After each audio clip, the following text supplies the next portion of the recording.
How's everybody doing?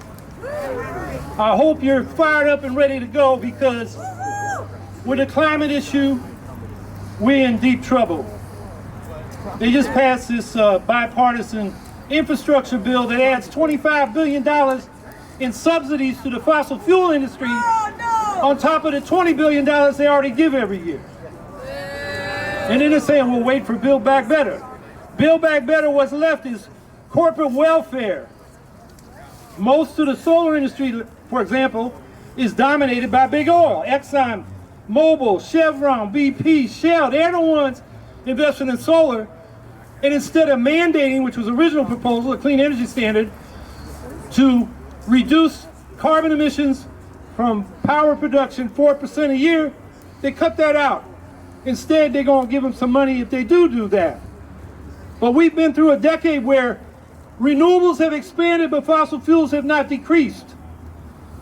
And that's what we're going to get with this corporate welfare.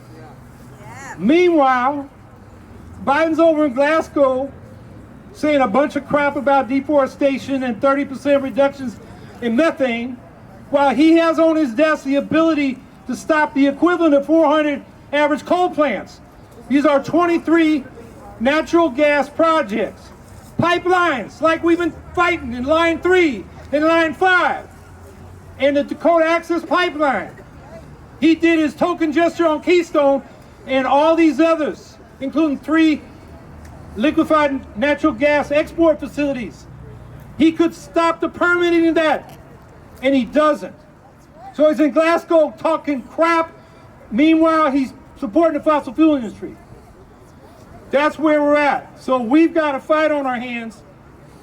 And they said this was the last chance in Glasgow. No, it's not, because it's not going to get done there. Now, I campaigned going back to 2010 for a Green New Deal to get to 100% clean energy and zero emissions in a decade. And in 2010, that was 2020. And that's what the climate science said we ought to do. Now we're 2021.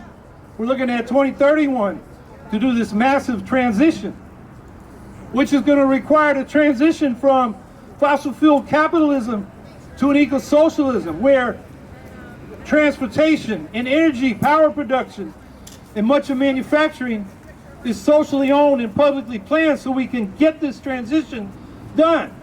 By giving corporate welfare and relying on the market, it ain't gonna happen. Hasn't happened when they've done these incentives in the past.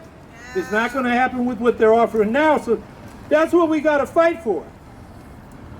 But things have changed since 2010. Back then, the industrial countries, the rich North, was releasing most of the carbon emissions. It's been a real transition. It really goes back over the last 20 years.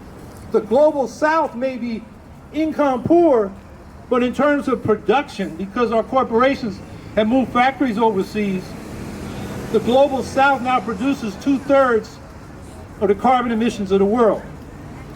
So now we need to be talking about a global Green New Deal.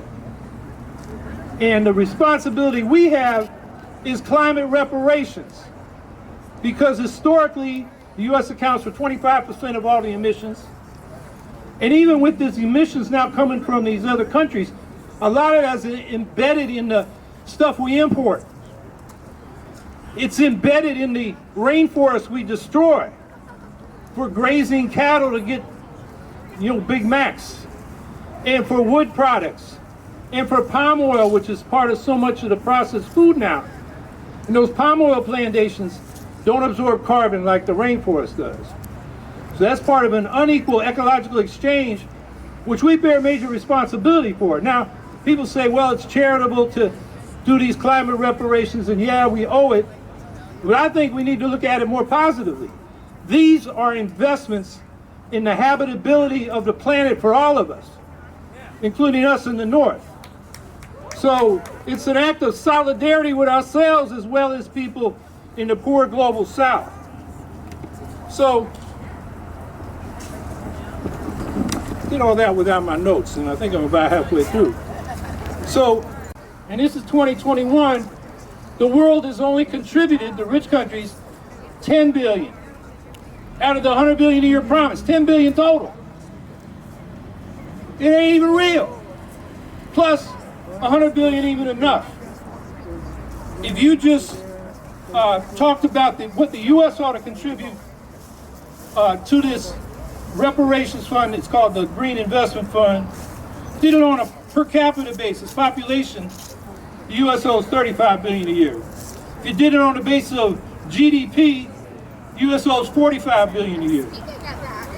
If you use it on the basis of historical carbon emissions, the U.S. should be given 51 billion a year. Right now, in Build Back Better and this bipartisan bill that just passed, there's zero. Now, there's been an analysis, it's called Fair Share's Nationally Determined Contribution. NDC, that's what all the countries are supposed to do. They did it in Paris, they're supposed to up it in Glasgow. And a group of environmental groups, a coalition, Center for Biological Diversity, Greenpeace, Friends of the Earth, did an analysis when Biden said last spring we're going to cut emissions by 50%. And like I said, he don't have a plan for that. But they said, no, you got to cut by 195%. And how do you cut by 195%? Well, you help other countries cut their emissions. U.S. emissions, by their analysis, should be cut 70% by 2030 if we're going to be on a path to 1.5 degrees Celsius rise. That's the goal. But then with these climate the climate reparations, then you can help other countries. That's how you get to 195%. That's our responsibility. So, what's 100 billion a year? It's 10% of the military budget. We can afford that. If we did that, it'd be the world's humanitarian superpower instead of its global military empire. We do more for peace and security than all that military spending. We would make friends instead of enemies. But this climate reparations isn't even what was before the federal government. So let me conclude by saying this.